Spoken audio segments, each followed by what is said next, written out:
Hello gamers, the deck today is Fashionable. Well, actually it's called Mode Abyss, but fashion is just another word. It's just a wordplay on the German word mode, but you know, small tangent. But basically the deck's whole idea is centered around Nachos, as I like to call her, Nasha's Faith effect, which allows you to increase the amount of modes you can select by one once you play 10 cards with mode. So, or you select mode 10 times, that's a more accurate term. And this is my personal day one list. It's been a few days late, but hey, I did try this out a little bit. And one thing about this specific list that I run into quite a lot of issue with, especially I think it would be quite relevant for most mode matchups, is that it has a lot of difficulty closing out games, especially with certain lack of, I would say, OTKs. Well, there is one specific OTK that you can do, but unfortunately it's not an OTK I can do with this list. But there's a more optimized list that I have here, which can perform it, and it does center around Lunana and Boneric and Cerberus. As well as Gunalis. So the OTK goes something along saving one Wings of Desire from Lunana and Boneric, and then saving a Scream Diffusion and a Wings of Desire. If you don't know what they do, they summon a Lunana and Boneric, and the other card gives the other token spell gives them Storm. So basically you get 2/5/5 with Storm if you can play 2 Lunana and Bonerics without losing too much tempo. And following that up, you can go into a Cerberus, and then you can even buff them up with a Gunalis on turn 10 or something. One of the two. Most commonly is with Gunalis as well as her 10 play point token spell. That is the OTK that against lower decks, Mode Abyss should be working towards. But let's talk a bit about some of the other cards. So personally, for me, right, I prefer running a lot more control tools. I did run Medusa to sub in for my lack of Lunana and Vulnerix, as well as Odin as an unconditional banish. Most of the time, they are very situational cards, and it's difficult to maximize the value out of them. And you might find that sometimes they are bricks, but sometimes they might actually win you the game. One card that I did add to this list is Ultra's Hellhound Blader. This is a 2/2 that is early game. Basically, this deck is really weak against aggro, especially as you can see, these early game cards are really bad. Well, not really bad, but it's really weak in the early. I mean, one of your best early game stabilizers is Gunalis, who can potentially heal for 4, can remove at least 2 followers for 3. And that's a really good card. But once you get into the mid, if you can survive your early and go into your mid and safely go into your late, right, with Nachos active, your late game cards become really strong, especially Ginsetsu and Yuzuki. She's already pretty good on her own. Like, she's not the best, but like, she's a good card. Whether you use it for the token followers, or you use it to heal and destroy. But like, once you can double her fanfare, you basically just cheat out a 8 play point effect or even 9 play point effect for free. You heal, you destroy, you summon bodies. Like, this card goes really crazy once you get Nachos effects active. But that is rare, and it's all, in most situations, like, getting the Faith effect is really slow. But if the meta is slow enough and and you can survive long enough, I would say that that is a pretty good contender. And personally, I find it really fun. I like it. It's really slow though, but hey, if you're interested in trying the deck out, here's the QR code. Deck list will also be in the description down below. And if you're interested in seeing more Shadowverse content, do leave a like, leave a subscribe, and with that out of the way, let's get right on to game 1. So for game 1, I believe I'm up against Disdain Dragon. This is one of the more, I would say, more interesting deck that most people pick up on day 1, specifically because it also has a free deck, right? But the reason why I picked this game was because in this specific game, I actually high roll quite a fair bit. With this deck. This is a very old game, as you can see. This was literally my first game, and at this point in time, I was still running Ghastly Soray. I end up cutting it because most of the time, right, with Mode Abyss, Fashion, or Mode, whichever, just know they are interchangeable at this point, it gives you a lot of hand cards, which as Fashion Abyss, right, it's quite difficult for you to spend freely since there's so many on-curve plays that you have to make if you want to get like the Faith active or vibe. Opening Castle of Entwining is one of the single best draws you can have, and also like Faith generators. It's 3 for 2 Faith after all. Unlike Screaming and Loading, unlike the wording which suggests that if you select a mode you get one, it only counts for one mode, which is kind of upsetting. And as you can see why that I ended up cutting Ghastly Soiree there. It wouldn't have been bad if I had played it on turn 2. But now because I decided to go for Entwining on 2, right, it actually ended up being really like sad in more ways than one. Devotee of Entwining is one of our best tools against like white bots, being a Apollo and also being a follower as for 3-3. It doesn't matter that she doesn't have the same amount of health points as Apollo. When you play her for this sort of ward wipe effect, you just simply want to board wipe. So it also at this certain point in the game, right, I was considering thinking of cutting Ara Gravy at this point. Like, I know he's a good card, but with this amount of mid-game control, right, especially through Supplicant as well as Devotee of Entwining, it does feel like we don't actually need the extra 7 damage that we get from Ara Gravy. But I still kept him in since he's still unconditional 7 damage between all enemies. There are sometimes bots that can only be cleared with Ara Gravy, which is I think is reason enough to run him alone. But as you can see here, Nachos here Faith effect activate on 6, and it's surprising that they decided to go face and leave the 8-3 up. Normally I wouldn't have done that. Like 8-3 is like pretty on grounds of just like removing it honestly. I do believe that they think they could burn me down before I could, but once I got Nachos effect on turn 6 active, right, Runalize on 7, it becomes a very devastating bot clear. They really took the 8 damage for no reason.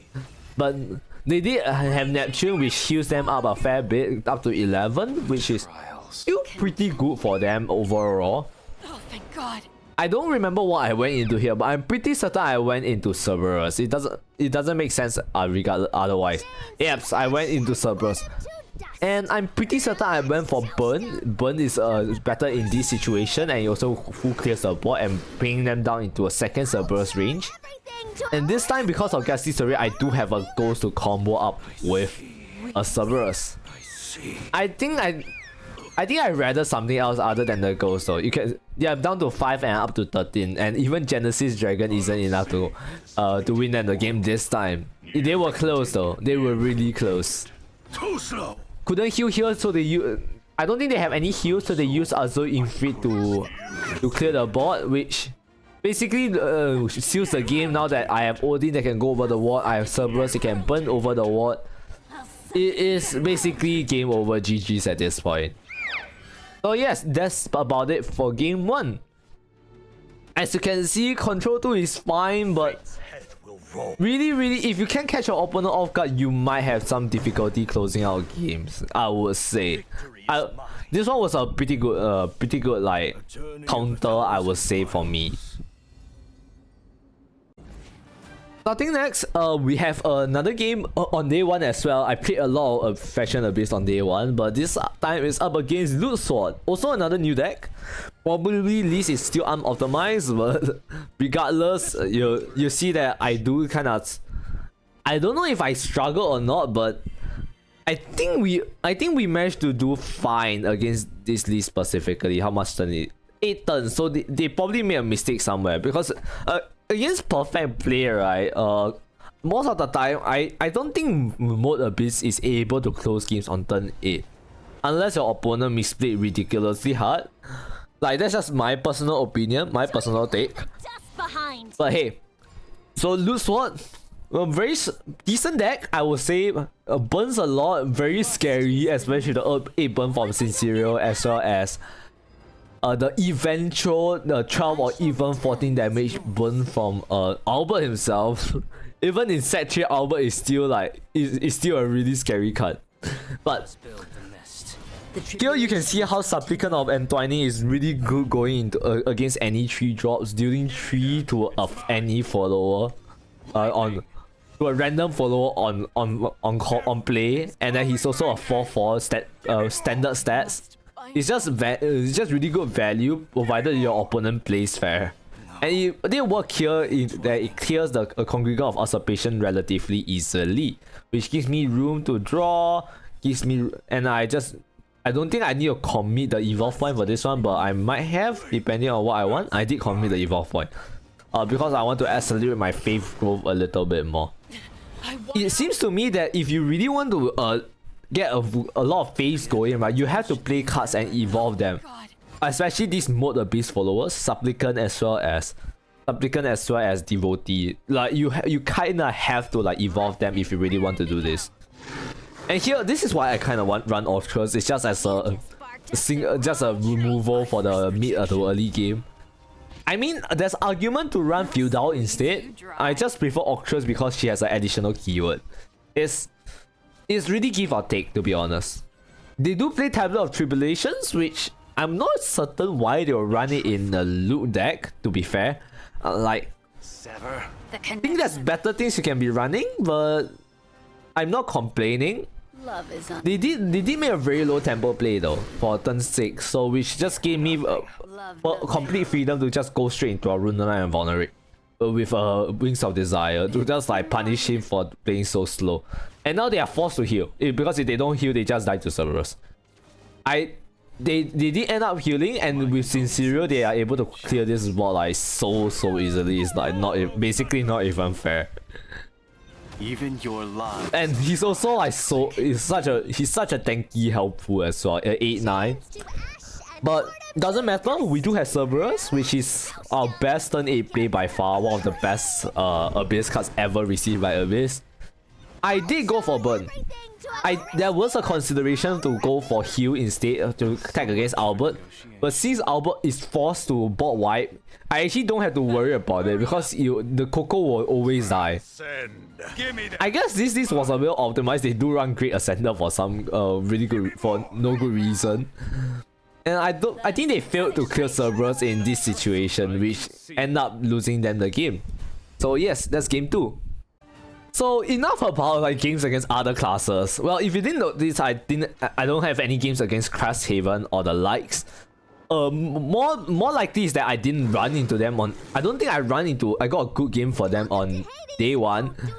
But I would say this deck would be. I don't think it's favored into Cresthaven or some of the other decks that are strong right now, or 8 Portal for example. Against 8 Portal, you specifically need to survive until Ginsetsu and Yuzuki, because if you can survive till that turn, right, you're in a good spot. Oh god, this is a long game. But against 8 Portal specifically, but against Cresthaven, it's a little bit more. Cresthaven is a little bit more awkward because there are situations where I think Cresthaven is favored into Mode Abyss because they have continuous burn every single turn and a very good board clear as well. So it's quite difficult for Mode Abyss, which has a severe lack of healing in the mid to late game, like the turn 5, turn 6, turn 7, to like effectively fight against like Cresthaven effectively, like at least to work against the burn, to work against the burn specifically. So yeah, they did manage to stick the Devotee of Entwining alive, so that I did end up taking a lot of damage. I honestly would have said that I used that.